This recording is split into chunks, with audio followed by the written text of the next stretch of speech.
زانو درد دارید، امروز میخوام چند تا حرکت بهتون یاد بدم که هم خیلی راحته و همین که توی خونه میتونید انجام بدید و نیازی نیست که حتما باشگاه برید. با من همراه باشید. روی زمین میشینید، دقت کنید که کمر صاف باشه و خیلی به سمت عقب نره. پا رو آروم بالا میارید و پایین میبرید. دقت کنید که زانو منقبض و صاف باشه و نوک پنجه به سمت صورت. 15 تا 20 تکرار که زدید پا رو عوض میکنید. 15 تا 20 تکرار نسبت به توانتون پای مخالف. کمی استراحت میکنید و میرید سراغ ست بعدی. 3 ست 15 تا 20 تکرار. حرکت بعد روی صندلی حتی لبه تخت میتونید بشینید. پاها رو صاف میکنید، یه پا رو خم میکنید و اون یکی پا نوک پنجه سمت صورت و پا رو آروم به سمت بالا میکشید و پایین میارید. دوباره دقت کنید که زانو منقبض و حتما زانو باید صاف باشه. 15 تا 20 تکرار که زدید پا رو عوض میکنید. 15 تا 20 تکرار نسبت به توان پای مخالف. کمی استراحت میکنید و میرید سراغ ست بعدی. 3 تا 15 تا 20 تکرار. حرکت بعدی روی زمین یا روی تخت دراز میکشید. نوک پنجه پا سمت صورت، زانو منقبض و حتما زانو صاف باشه و پا رو از جلو ران بالا میارید. آروم بالا و پایین. 15 تا 20 تکرار نسبت به توان که زدید پا رو عوض میکنید. دوباره 15 تا 20 تکرار پای مخالف. کمی استراحت میکنید و میرید ست بعد. 3 تا 15 تا 20 تکرار. حرکت بعد رو ایستاده انجام بدید. دستتون رو به دیوار بگیرید که تعادل بهتری داشته باشید. نوک پنجه پا حتما سمت صورت، زانو منقبض و پا رو از جلو ران بالا میارید و عقب میبرید. 15 تا 20 تکرار نسبت به توان که زدید پا رو عوض کنید. 15 تا 20 تکرار پای مخالف و بعد از کمی استراحت برید سراغ ست بعد. 3 تا 15 تکرار نسبت به توانتون حرکت رو اجرا کنید. اگر حرکت قبل براتون آسون بود یا اینکه بعد از مدتی تمرین حرکت براتون آسون شد، میتونید این حرکت رو با کش مینی لوپ انجام بدید. کش رو توی ساق پاتون بندازید، نوک پنجه پا سمت صورت و کش رو به سمت بالا بکشید و عقب ببرید. 15 تا 20 تکرار نسبت به توان بزنید. پا رو عوض کنید. 15 تا 20 تکرار. کمی استراحت و برید ست بعدی. 3 تا 15 تا 20 تکرار نسبت به توان. برای حرکت بعد بایستید، دستتون رو به دیوار بگیرید که تکیه‌گاه داشته باشید و تعادلتون حفظ بشه. زانو رو خم کنید و پا رو به سمت عقب ببرید.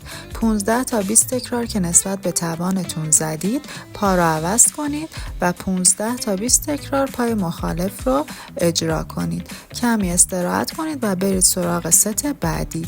3 ست تکرار 15 تا 20 نسبت به توان اجرا کنید. حرکت قبلی اگر براتون آسون بود یا اینکه بعد از مدتی تمرین حرکت براتون آسون شد، کش مینی لوپ رو توی ساق پاتون بندازید، پا رو به سمت عقب ببرید و کش رو بکشید. حرکت رو 15 تا 20 تکرار نسبت به توان انجام بدید. پا رو عوض کنید. 15 تا 20 تکرار پای مخالف و بعد کمی استراحت کنید و برید ست بعد. 3 تا 15 تا 20 تکرار حرکت رو اجرا کنید. برای حرکت بعدی کنار دیوار بایستید، دست رو به دیوار بگیرید که تعادلتون حفظ بشه. پا رو از پهلوها به سمت بالا بکشید. خارج ران ایستاده. دقت کنید که زانوها منقبض باشه و پا خم نشه. 15 تا 20 تکرار که حرکت رو اجرا کردید، میرید پای مخالف. 15 تا 20 تکرار پای مخالف رو اجرا میکنید. کمی استراحت میکنید و برای 3 ست این حرکت رو اجرا میکنید. اگر حرکت قبلی براتون آسون بود یا بعد از مدتی تمرین حرکت براتون آسون شد، کش مینی لوپ رو توی ساق پاتون میندازید و حرکت رو اجرا میکنید. بازم مثل تمرینات قبل حرکت رو 3 تا 15 تایی یا 3 تا 20 تایی نسبت به توانتون برای هر پا اجرا کنید. برای حرکت بعد روی زمین بشینید. دوباره دقت کنید که کمر صاف باشه و خیلی عقب نره. زانو منقبض و پا رو به سمت بیرون ببرید. خارج ران نشسته. نوک پنجه پا حتما سمت صورت. 15 تا 20 تکرار که پای راست رو زدید پا رو عوض میکنید. 15 تا 20 تکرار پای مخالف رو اجرا میکنید، کمی استراحت، میرید ست بعدی 3 تا 15 تا 20 تا. توی این حرکت اگر خیلی حرکت براتون سخت بود میتونید به صورت متناوب بزنید، یعنی یه بار پای راست، یه بار پای چپ و 1 2 بشمارید تا 20. برای حرکت بعدی لبه صندلی یا لبه تخت میشینید، یک توپ رو بین زانوهاتون قرار میدید. اگر توپ نداشتید میتونید از بالشت استفاده کنید. زانوها رو به توپ یا بالشت فشار میدید، پا رو به سمت جلو میارید و عقب میبرید. دقت کنید که نوک پنجه‌های پا باید به سمت صورت باشه.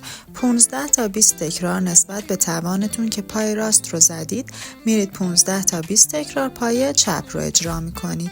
دقت کنید که در حین اجرای حرکت فشار زانوها به توپ یا بالشت کم نشه. 3 تا 15 تا 20 تکرار نسبت به توانتون حرکت رو اجرا میکنید. اگر این ویدیو رو دوست داشتید یا براتون مفید بود ممنون میشم که حتما لایک کنید.